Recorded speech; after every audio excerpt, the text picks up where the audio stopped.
Hello everyone, आज आहे हरतालिकेचे व्रत. ते का साजरे केले जाते हे आपण जाणून घेऊया. गणेश चतुर्थीच्या आदल्या दिवशी हे व्रत केले जाते. हरतालिका व्रत कसे करावे, हरतालिकाची व्रताची कहाणी काय आहे आणि हरतालिकेची आरती आपण आज करणार आहोत. सण आला हरतालिकेचा, वसा घ्या सौभाग्याचा. व्रत करूया या देवी पार्वतीचा, आशीर्वाद मागूया शिवाकडे अखंड सौभाग्यवतीचा. हे व्रत सुहासिनी व कुमारिका करतात. या दिवशी सुहासिनी पतीच्या दीर्घायुष्यासाठी आणि अखंड सौभाग्यासाठी महादेव, शंकर आणि पार्वतीचे मनोभावे पूजन करतात व कुमारिका आपणास इच्छित वर प्राप्त होण्यासाठी या व्रताचे पूजन करतात. आजच्या दिवशी वाळूचे शिवलिंग तयार करून सखी व पार्वतीची प्रतिमा करून यांचे पूजन केले जाते. प्रथम शिवलिंगाची पूजा करावी. दही, दूध, पाणी यांनी अभिषेक घालावा. नंतर सखी पार्वती यांना हळद कुंकू वाहावे. कापसाचे वस्त्र अर्पण करावे व आगाडा हराळी वाहावीत. 5 फळांची पाने वाहावीत व गणपती शंकराची हरतालिकेची आरती करून प्रसाद दाखवावा. हरतालिकेची आरती म्हणूयात. जय देवी हरतालिके, सखी पार्वती अंबिके, आरती ओवाळीते ज्ञानदीप कळिके. हरी अर्धांगी वससी, जासी यज्ञ माहेरासी, तेथे अपमान पावसी, यज्ञ कुंडीत गुप्त होसी. जय देवी हरतालिके, सखी पार्वती अंबिके, आरती ओवाळीते ज्ञानदीप कळिके. रीघसी हिमांद्रीच्या पोटी, कन्या होसी तू गोमटी, उग्र तपश्चर्या मोठी, आचरसी उठाउठी. जय देवी हरतालिके, सखी पार्वती अंबिके, आरती ओवाळीते ज्ञानदीप कळिके. ताप पंचाग्नी साधने, धूम्रपाने अधोवदने, केली बहु उपोषणे, शंभू भ्रतारा कारणे. जय देवी हरतालिके, सखी पार्वती अंबिके, आरती ओवाळीते ज्ञानदीप कळिके. लीला दाखविसी दृष्टी, हे व्रत करीसी लोकांसाठी, पुन्हा वरिसी दुर्जटी, मज रक्षावे संकटी. जय देवी हरतालिके, सखी पार्वती अंबिके, आरती ओवाळीते ज्ञानदीप कळिके. काय वर्णू तव गुण, अल्पमती नारायण, माते दाखवी चरण, चुकवावे जन्म मरण. जय देवी हरतालिके, सखी पार्वती अंबिके, आरती ओवाळीते ज्ञानदीप कळिके. व्रत शिवशक्तीच्या अतूट नात्याचे, पूजनाने आदिशक्तीच्या घट्ट होऊ दे बंध सौख्याचे. हरतालिकेची कहाणी ऐकूयात. एका हरतालिके तुमची कहाणी. एके दिवशी ईश्वर पार्वती कैलास पर्वतावर बसली होती. पार्वतीने शंकराला विचारलं, महाराज, सर्व व्रतात चांगलं असं व्रत कोणतं?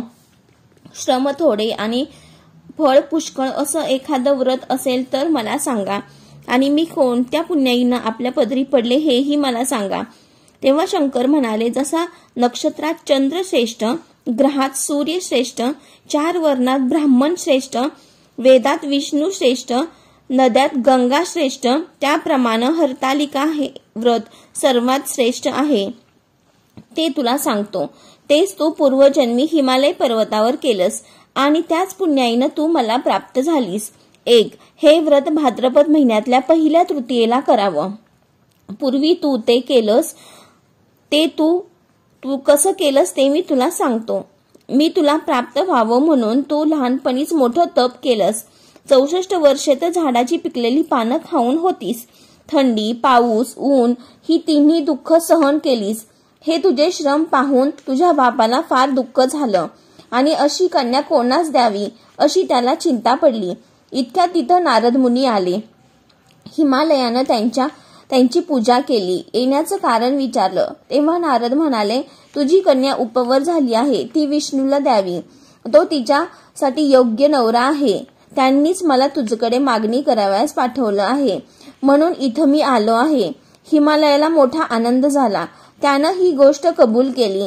नंतर नारद तेथून निघून विष्णूकडे आले. त्यांनी ही हकीकत कळवली व आपण निघून दुसरीकडे गेले.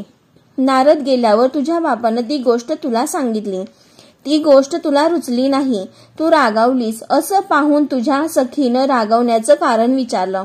तेव्हा तू सांगितलंस, महादेवा वाचून मला दुसरा पती करणे नाही, असा माझा निश्चय आहे. असं असून माझ्या बापानं मला विष्णूला देण्याचं कबूल केलं आहे. याला काय उपाय करावा? मग तुझ्या सखीनं एका घोर अरण्यात नेलं. तिथं गेल्यावर एक नदी दृष्टीस पडली. जवळच एक गुहा आढळली. त्या गुहेत जाऊन तू उपवास केलास. तिथं माझं लिंग पार्वतीसह स्थापिलस, त्यांची पूजा केलीस। तो दिवस भाद्रपद शुद्ध तृतीयेचा होता। रात्री जागरण केलंस, त्या पुण्याईनं इथलं माझं आसन हललं। नंतर मी तिथं आलो, तुला दर्शन दिलं आणि वर मागण्यास सांगितलं। तू म्हणालीस तुम्ही माझे पती व्हावं, याशिवाय दुसरी इच्छा नाही।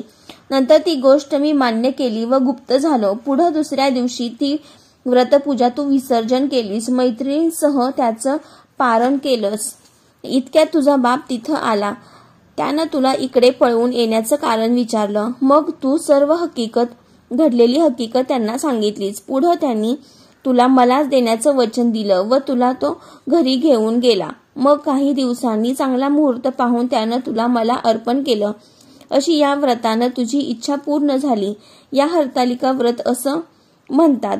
याचा विधी असा आहे, ज्या ठिकाणी हे व्रत करायचं असेल त्या ठिकाणी तोरण बांधावं, केळीचे खांब लावून ते स्थळ सुशोभित करावं, पुढे रांगोळी घालून पार्वतीसह महादेवाचं लिंग स्थापन करावं, षोडशोपचारे त्यांची पूजा करावी आणि मनोभावे त्यांची प्रार्थना करावी। नंतर ही कहाणी करावी व रात्री जागरण करावं। या व्रतानं प्राणी पापापासून मुक्त होतो, 7 जन्माचं पातक नाहीसं होतं, राज्य मिळतं, स्त्रियांचं सौभाग्य वाढतं।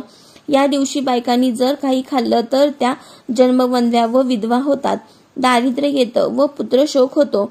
काही केल्यावर सुवासिनींना यथाशक्ती वाण द्यावं। दुसऱ्या दिवशी उत्तर पूजा करावी आणि व्रताचं विसर्जन करावं। हीच आता उत्तराची कहाणी। 5 उत्तरी देवा ब्राह्मणाचे द्वारी, गायीचे गोठी, पिंपळीचे पारी, सुफळ संपूर्ण। तुम्हाला व्हिडिओ आवडल्यास लाईक, शेअर आणि सबस्क्राईब करा। धन्यवाद।